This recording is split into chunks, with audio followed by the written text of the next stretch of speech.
My name is Raj, तेरे जैसा और कोई नहीं। This video is all about my childhood guys. तो जब मैं 8th क्लास में था, मतलब मैं बताऊं तो 8th क्लास में 7th क्लास में मेरा एक दोस्त था जिसका नाम था आर्यन। तो वो और मैं साथ बैठ के कुछ कार्टून शो देखते थे, जैसे कि हड्डी मेरा बड्डी, हम दोनों को बहुत पसंद था। और एक मेरा अमित नाम का भी दोस्त था जिसको हम छोटू और बिहारी बोलते थे। 8th क्लास में था वो मेरा दोस्त। जब मैं 7th 8th क्लास में था, एकदम मैं रैंडमली टीवी ऐसे स्क्रॉल कर रहा था, टीवी में चैनल चेंज कर रहा था। तो एक शो मेरे सामने आता है और मेरा जो फेवरेट शो चल रहा था शिनचैन, तो वो आ नहीं रहा था। तो उसकी जगह मैंने एक दूसरा शो, मैंने बोला कि चलो जब तक ऐड चलता है या जब तक शो आता है तब तक कि दूसरा शो देखते हैं। तो वो शो था बोबो बॉय के बारे में।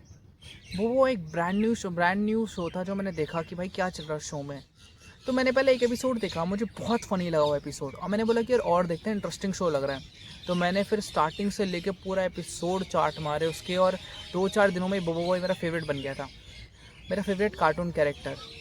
तो मैं तुम्हें बोबो बॉय की बैक स्टोरी बताता हूँ। तो बोबो बॉय एक ना 10-11 साल का आई थिंक बच्चा था जो अपने गर्मियों की छुट्टियों में अपने दादू लाल के पास आया होता है। और दादू लाल के पास एक ऑचबॉट रोबोट मिलता है जो कि स्पेस से आया होता है बेसिकली। बैन 10 की स्टोरी लग रही है ना ये? हाँ हाँ। तो बेसिकली एक ना अडुडू नाम का, अडुडू और प्रोब नाम, भाई फेवरेट फनी कैरेक्टर यार। वो लोग मतलब दुनिया बोल रहा हूँ सॉरी, वो लोग ना कोको बीन्स के लाए होते हैं। एलियंस को चाहिए कोको बीन्स जो है बड़ा कीमती, वो तेजी से आ रहे, हम कैसे भला ये सहें। सॉरी गाइस, आवाज़ बुरी थी बट क्या कर सकते हैं, एडजस्ट करना पड़ेगा। तो बेसिकली बोबो बॉय को ना वो पावर वॉचेस मिलती हैं, ऑचबॉट उससे पावर वॉचेस देता है, पावर बैंड्स।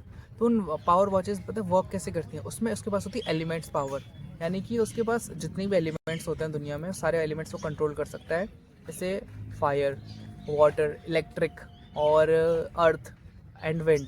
तो स्टार्टिंग में उसको 3 एलिमेंट मिलते हैं। एक तो होता है लाइटनिंग एलिमेंट, और दूसरा होता है उसका विंड एलिमेंट, मतलब हवा को कंट्रोल कर सकता है वो, और तीसरा जो होता है अर्थ एलिमेंट, मतलब धरती या अर्थ से रिलेटेड कोई भी एलिमेंट है वो जिससे कंट्रोल कर सकता है। तो जो उसका पहला एलिमेंट होता है लाइटनिंग एलिमेंट, भाई वो बंदा पहले तो ठीक ठाक ही दिखता है, बट कुछ टाइम के बाद एक एपिसोड आता है इसमें वो उसका ट्रांसफॉर्मेशन हो जाता है, वो अपने एक सेकंड स्टेज में पहुंच जाता है जो कि होता है थंडरस्टॉर्म, यानी कि बॉय थंडरस्टॉर्म। और इतना कूल दिखता है ना भाई वो, क्या हुआ वो रेड एंड ब्लैक कलर का, क्या कूल एटीट्यूड था उसको, टोपी कितनी कमाल लगती है। मैं और आर्यन वो देखते थे, और आर्यन का फेवरेट मतलब यही कैरेक्टर था, बोबॉय थंडरस्टॉर्म उसका फेवरेट था। तो मेरा फेवरेट बोबॉय का जो कैरेक्टर था वो था बोबॉय अर्थक्वेक। बेसिकली ये अर्थक्वेक था जिससे टोपी ऐसे उल्टी पहनता था और यहाँ पे उसका अर्थ का साइन था, और बंदा धरती कंट्रोल कर सकता था। इसके अलावा जो लाइक विंड वाला होता है, उसके बाद जो विंड अपने सेकंड स्टेज में जाता है तो वो बन जाता है बोबॉय साइक्लोन। बोबॉय साइक्लोन, और बोबॉय साइक्लोन मुझे भी अच्छा लगता था, बट वो बंदा बड़ा ही कूल था, उसके पास स्केटबोर्ड था, वो हवा में उड़ सकता था भाई, कितना कूल दिखता था वो। जो कार्टून सीरीज़ थी इसमें काफ़ी सारे कैरेक्टर थे, जैसे कि गोपाल एकदम फनी कैरेक्टर था वो, और बहुत ही ज़्यादा बोलता था वो। और वो मतलब पूरे शो में था इसलिए ताकि वो जोक्स मार सके और अच्छे लाइक ऑडियंस को हंसा सके। एंड मुझे ये भी पसंद था कि उसमें एक और कैरेक्टर था फैंग, भाई क्या कूल बंदा था यार वो। मैं ऑरा फार्म जो किया है ना, कभी शैडो ड्रैगन से, कभी शैडो टाइगर से, कभी शैडो ईगल से, और बंदे ने जो ऑरा फार्म किया है भाई, let's go shadow tiger. And उसके बाद जो सेकंड सीजन का एंड होता है तब हमारे पास एक नया विलन आता है, इसका नाम होता है इजो जो। बोबो बॉय की सीरीज़ में काफ़ी सारे ऐसे कैरेक्टर हैं जिनको मैं स्पेशल मेंशन देना चाहता हूँ, जिसके बिना शो इतना आइकॉनिक बनता नहीं। पहले तो दादू लाल, ऑब्वियसली दादू लाल मेरे फेवरेट थे। एंड प्रोब, भाई प्रोब के बिना तो कोई शो फ़नी नहीं था भाई, बिना प्रोब के कोई शो फ़नी नहीं था यार। प्रोब हो गया, एंड देन ये गोपाल, हैना, येंग, मल्टी मॉन्स्टर्स, फैंग, और कौन था, और वो उसका हैना का छोटा भाई, और हैना नहीं सॉरी येंग का छोटा भाई, हैना की दादी, और वो और कौन थे, देखो यार याद करने दो, बहुत सारे कैरेक्टर्स हैं ना, मैं याद करता हूँ।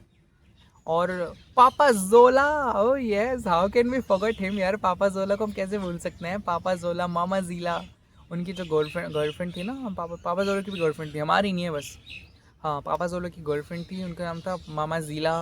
और भी बहुत सारे कैरेक्टर्स थे, जैसे कि हाँ वो गोपाल के पापा, भाई उसको मैथ्स पढ़ाते थे साले को।